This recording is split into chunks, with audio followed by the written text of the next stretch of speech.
Good morning, Grade 7, and welcome to WorksheetCloud, Grade 7 Natural Sciences. Just remember, if you have a question, you know who to email. It's grade7@worksheetcloud.com. For those of you who don't know me yet, my name is Mrs. Hall, and today's lesson, Grade 7, is on the relationship of the moon to Earth. So, the objectives for today's lesson is as follows. How long does it take for the moon to orbit the Earth? What keeps the moon in orbit around the Earth? A solar eclipse, a bit of revision from grade 6, a lunar eclipse, gravity on the moon, and the difference between mass and weight. So, as you know, Earth's only natural satellite is simply called the moon because people didn't know other moons existed until Galileo Galilei discovered 4 moons orbiting Jupiter in 1610. Other moons in our solar system are given names so they won't be confused with each other. So, let's take a look. The moon is the most obvious feature in our night sky and has captivated people for thousands of years. Ancient cultures recorded the apparent motion of the moon through the sky and made calendars which use the phases of the moon to mark the months. In fact, some religious calendars still use a moon-based calendar rather than the official solar sun-based calendar used today in South Africa and most of the Western world, called the Gregorian calendar, for those of you who didn't know. The moon's influence on the Earth is also important to us in other ways, as you will discover in this topic. Isn't the moon just beautiful? Wow! So, when we observe the moon closely, we notice there is a near side and a far side. And did you know the moon is actually covered in a layer of lunar soil called regolith? This is why you can see astronauts' footprints on the moon. Lunar soil has different properties to soil on Earth. Most significant is that terrestrial soil has organic matter in it. Let's answer a few questions just to revise and recap from grade 6. Does the moon's surface have any oceans or lakes? No, the surface is all solid rock and lunar soil. It's called regolith. What do you notice covering much of the moon's surface? Craters. Some areas look dark and others look lighter. The dark areas are called maria, singular, mare, meaning seas, as astronomers initially thought that these areas were seas on the surface of the moon. The bright areas are called highlands, as they are higher than the maria. On what side of the moon, near or far, are there more dark areas or marias? The near side has more maria.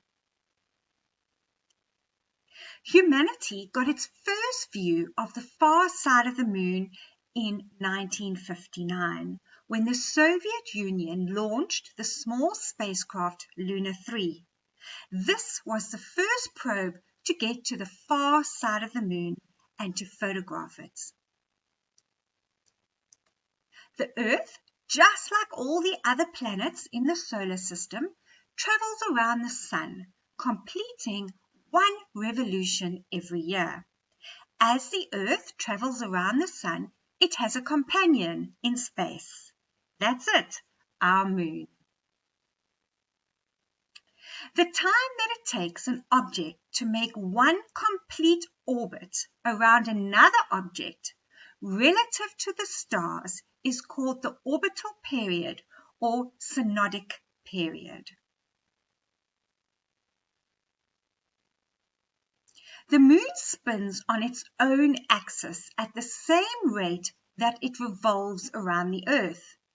As it completes one quarter turn on its axis, it also completes 1/4 of its orbit. Take a close look at the diagram.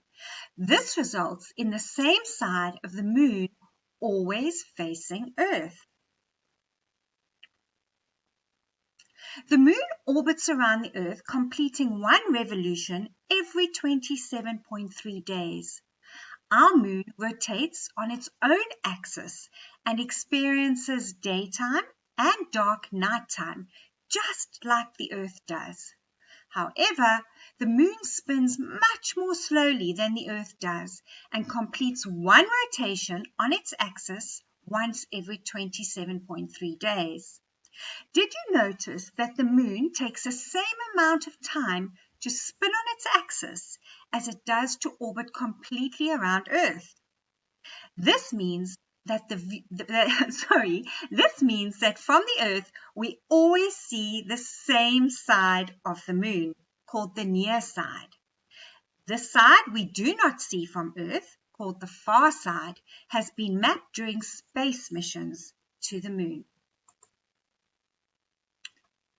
The moon revolves around the Earth at an average orbital speed of about 1 kilometer per second. Quite fast. Viewed from above, the moon moves in an anti-clockwise direction around the Earth. The moon's orbit is not a perfect circle. It is elliptical, so its distance from Earth varies as it revolves around the Earth. Take a look at the diagram. The average distance is about 385,000 kilometers, which is about 60 times the radius of the Earth itself. For comparison, the Earth's average distance from the Sun is 149,597,871 kilometers, or about 23,481 times the radius of the Earth. You can now see why the moon is called Earth's close companion. Here we have an image of the Earth and the moon taken from the Galileo satellite on its way to Jupiter, over 6 million kilometers away. The moon's diameter is just under 1/3 of the Earth's diameter. You can see the sunlit sides of the Earth and the moon. On what side do you think the sun is? Look at the image below. It shows a total solar eclipse, which you learnt about in grade 6. This happens when the moon passes directly in front of the sun and blocks the sun's light. The bright light from the sun is blocked, allowing us to see the very faint outer edge of the sun's atmosphere called the corona. Not the coronavirus. We normally cannot see the corona as it is swamped by the bright light from the sun. When you look at the size of the moon in the sky compared with the size of the sun in the sky, you see that they are very similar. We call this the angular size. This is because the moon is much closer than the sun. The moon appears large enough from Earth to totally block out the sun's light. Wow, it's a beautiful picture. So, which in reality is larger, the moon or the sun? What do you think? Obviously, the sun is larger. Which is further away, the moon or the sun? The sun is further away. How do the angular sizes of the moon and the sun compare when viewed from the Earth's surface? They are almost the same. Why is this the case? Although the sun is much larger than the moon, it is much more distant. As objects appear to look smaller and smaller and further away than they are, the sun appears smaller than it is in reality. The moon also appears smaller than it is in reality. However, it is much closer to the Earth than the Sun is, and so its apparent size isn't reduced as much as the Sun's is. Just by chance, the Sun and Moon are currently at distances where they have the same angular size viewed from the Earth's surface. A total solar eclipse occurs, as you can see in the diagram, when the Earth, Moon, and Sun are aligned in a straight line with the Moon placed in between the Earth and the Sun. Just by chance, the Sun and Moon are currently at distances where they have the same angular size viewed from the Earth's surface. If the angular size of the Moon was smaller, it would not be large enough to completely block the Sun, and we wouldn't have total solar eclipses. The picture below shows the relative alignment of the Sun, Earth, and Moon during a solar eclipse. So if you look carefully, the Sun, Moon, and Earth are all lined up during a solar eclipse. The black spot on Earth over there shows the location from where a total solar eclipse would be visible. This area is in the Moon's dark shadow. The grey area on Earth's surface indicates the location from where a partial eclipse would be visible. We also get a lunar eclipse. This is when the Sun, Earth, and Moon line up with the Earth in the middle, as in the diagram. See how a lunar eclipse compares to a solar eclipse. In this case, the Earth blocks the sunlight from reaching the Moon's surface, making the Moon appear dark in the night sky. Okay, just a little bit of revision from grade 6. Here we have a series of images showing the Moon during a full lunar eclipse. Quite a spectacular sight. So, as you know, the Moon is slowly moving away from the Earth at a rate of 3.8 centimeters per year. So, the Moon's orbit is getting larger. In about 563 million years' time, its angular size on the sky will have decreased so much that it will no longer be large enough to produce a total solar eclipse. And you won't be around for that anyway. The word gravity, grade 7s, as you know, is used to describe the gravitational pull or force of an object that the object experiences on or near the surface of a planet or moon. The gravitational force is a force that attracts objects with mass towards each other. Any object with mass exerts a gravitational force on any other object with mass. So the Earth exerts a gravitational pull on you, the desks in your classroom, and the chairs in your classroom, holding you on the surface and stopping you from drifting off into space.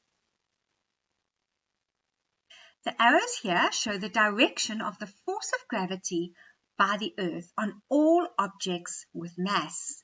The arrows all point towards the center of the Earth because the gravitational force is always attractive. The gravitational force between two objects decreases as the objects move further apart. If you double the distance between two objects, the gravitational force between them decreases by a factor of 4. Similarly, I can't say that word. Similarly, if you triple the distance between them, the gravitational force between them decreases by a factor of 9. And this explains why we are stuck to the Earth rather than the Sun.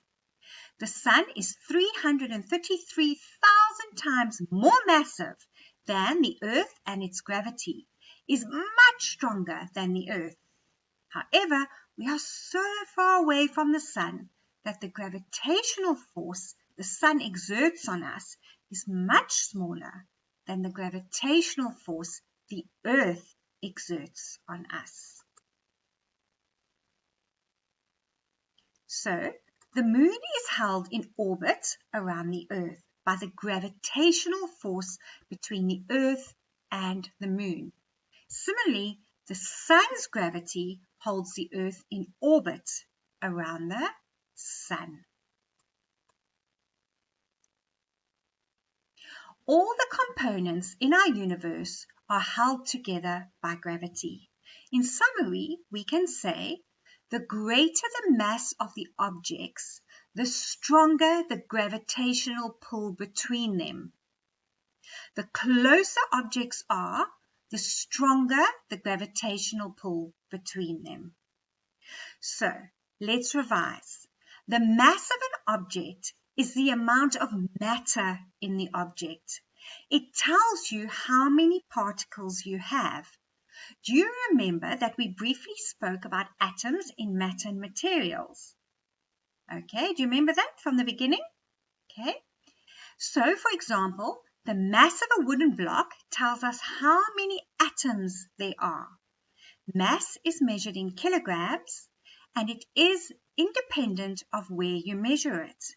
A wooden block with a mass of 10 kilograms on Earth also has a mass of 10 kilograms on the moon.